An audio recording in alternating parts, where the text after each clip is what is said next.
معزز سامعین گرامی قدر، سیرت النبی کے حوالے سے نبی کریم صلی اللہ علیہ وسلم کی سیرت کا تاریخ کے اعتبار سے جائزہ لیا جا رہا ہے، اور ہم نے حضرت ابو ایوب انصاری کی میزبانی کا ذکر کیا۔ حضرت ابو ایوب انصاری نے صرف نبی کریم صلی اللہ علیہ وسلم کی میزبانی مدینہ میں شفٹنگ کے دوران نہیں کی، بلکہ ایک مرتبہ رسول اللہ صلی اللہ علیہ وسلم گھر سے نکلے، حضرت ابو بکر بھی نکلے، لمبا واقعہ، حضرت عمر بھی نکلے، اور تینوں ایک ہی مقصد کے لیے نکلے کہ بھوک نے بے حد پریشان کر دیا تھا، اور اب گھر میں بھی بیٹھنے کا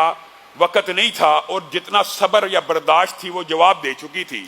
یہ صحابہ کی زندگی ہے، اور یہ نبی محترم کی زندگی ہے، جنہوں نے غربت کو اختیار کیا، جنہوں نے غربت کو خود چاہتے ہوئے اختیار کیا، ورنہ اگر وہ چاہتے تو لاکھوں کروڑوں مال فہ مال غنیمت، اتنا پیسہ آیا اپنے پاس، کچھ سٹور سیو کر کے اپنی زندگی کا کچھ نہ کچھ بہتر، اپنی زندگی کو گزر بسر، اپنا لائف سٹینڈرڈ بہتر کر سکتے تھے۔ لیکن دیکھیے، ادھر سے نبی کریم صلی اللہ علیہ وسلم بھوک برداشت نہ کرنے کی وجہ سے گھر سے نکلے ہیں، اسی طرح حضرت ابو بکر بھی نکلے ہیں، اسی طرح حضرت عمر بھی نکلے ہیں، اور آپس میں جب آنکھیں ٹکرائیں، مسکراہٹوں کا تبادلہ ہوا، پتہ چل گیا تینوں کا ایک ہی مقصد ہے، تو رسول اللہ صلی اللہ علیہ وسلم نے کہا ادھر آؤ ابو بکر و عمر، ابو ایوب انصاری کے گھر چلتے ہیں، وہاں سے جا کے کچھ کھاتے پیتے ہیں۔ حضرت ابو ایوب انصاری کے گھر پہنچے، ان کے قسمت اور نصیبے کا کیا کہنا، انہوں نے ویلکم بھی کیا، رسول اللہ صلی اللہ علیہ وسلم کے سامنے بکری کو ذبح بھی کیا، بھون کے بکری کا تھوڑا سا گوشت لے کے آئے، ایک سالن بنا ہوا اور ایک کچھ بھونا ہوا۔ رسول اللہ صلی اللہ علیہ وسلم نے اس کھانے کو کھایا۔ میں اور آپ، ہمارے دسترخوان پر دسیوں کھانے پڑے ہوں، کیا ہم نے زندگی میں ایک مرتبہ بھی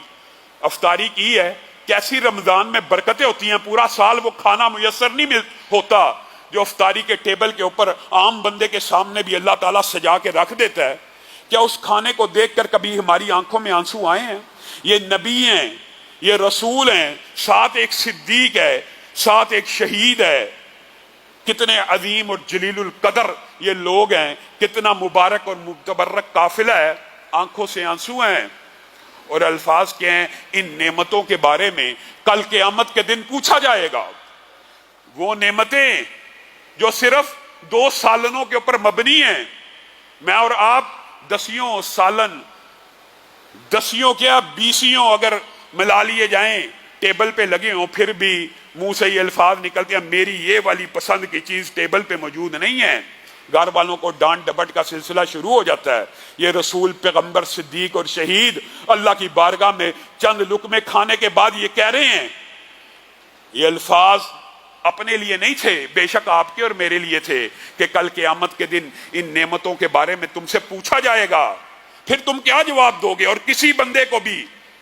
یہ چیز اس کے اختیار میں نہیں ہونی، اس کا قدم نہیں ہل سکتا جب تک وہ یہ بتلا نہ دے کہ جو نعمت ملی ہے، جو پیسہ ملا ہے، جو وقت ملا، جو صحت ملی، کہاں اور کس جگہ پہ استعمال کی، اور آیا صحیح معنوں میں حق بجانب تھا، حلال طریقے سے کھائی بھی ہے یا نہیں کھائی۔ نبی کریم صلی اللہ علیہ وسلم، بات آئی ہے ضمنی طور پہ تو سمجھ لیجئے، نبی کریم صلی اللہ علیہ وسلم نے یہ بھی کہہ دیا ہے کہ بندہ مومن کے لیے نہیں، کسی بھی دنیاوی جان کے لیے، کسی بھی دنیا کے انسان کے لیے چند لقمے ہی زندہ رکھنے کو کافی ہیں، چند لقمے ہی زندہ رکھنے کو کافی ہیں۔ اور یہ بھی الفاظ موجود ہے کہ سب سے برا برتن تو یہ برتن ہے، کون سا؟ یعنی پیٹ کا۔ یہ جتنا مرضی بھرتے چلے جاؤ، یہ بڑھتا چلا جائے گا، اس کو پھیلاتے چلے جاؤ، پھیلتا چلا جائے گا۔ اس کے اندر فراہی بھی ہے، کشادگی بھی ہے، جو جس طرح اپنی روٹین سیٹ کرنا چاہتا ہے کر لے۔ لیکن رسول اللہ نے کیا تبلیغ کی کہ کمر کو سیدھا کرنے کے لیے چند لقمے کافی ہیں۔ ہاں، نفس غالب آ جائے، زبان کا ذائقہ انسان کو اس بات کے اوپر انگیز کرے کہ حلال رزق ہے، حلال کھانا پڑا ہے، اور تو میں کوئی اللہ کی نافرمانی نہیں کرتا، تو میں یہ حلال میں سے کچھ زیادہ کھا لوں، یعنی زبان کا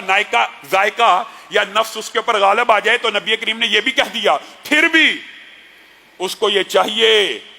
کہ وہ 1/4 کھا لے یا 1/3 کھا لے، اور 2 حصے پھر بھی اس برتن کو خالی رکھے۔ یہ آج